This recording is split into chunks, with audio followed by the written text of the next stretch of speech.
వజ్రం మొట్టమొదటిసారి మనం చూసినప్పుడు అది ఏదో ఒక రాయిలాగా ఉంటది, మట్టిలో ఉన్న ఒక రాయిలాగా ఉంటది. బయట వారు చూసినప్పుడు ఇది ఏదో ఒక రాయి అని పడేయచ్చు, దీంట్లో ఏమీ లేదు అని.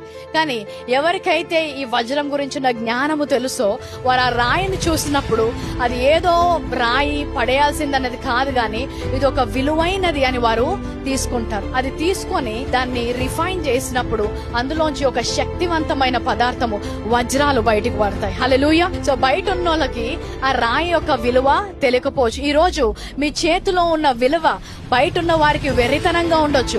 రొట్టేంటి, ద్రాక్షారసం ఏంటి, మనల్ని హేళన చేయొచ్చు. ఎందుకంటే వారికి వెర్రితనంగా ఉంది. మనము నశించబోయే వారము కాదు, గాని రక్షించబడిన వారము గనుక ఈ రోజు నీ చేతిలో ఉన్న దాని యొక్క శక్తి, దాని యొక్క విలువ నీకు తెలుసు. ఆమేన్. ఈ లోకానికి వెర్రితనంగా ఉండొచ్చు.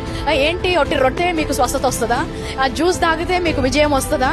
ఆయన శక్తి మనల్ని తాకుతున్నప్పుడు విరగొట్టబడిన ఆయన శరీరము ద్వారా మన శరీరములో నూతనమైన స్వస్థత, దీర్ఘాయుష్, ఆయన చిందించిన రక్తము ద్వారా మనకు విజయం. హల్లెలూయా. సిలువను గూర్చిన వార్త నశించున్న వారికి వెర్రితనముగాను, రక్షింపబడుచున్న మనకు దేవుని శక్తి.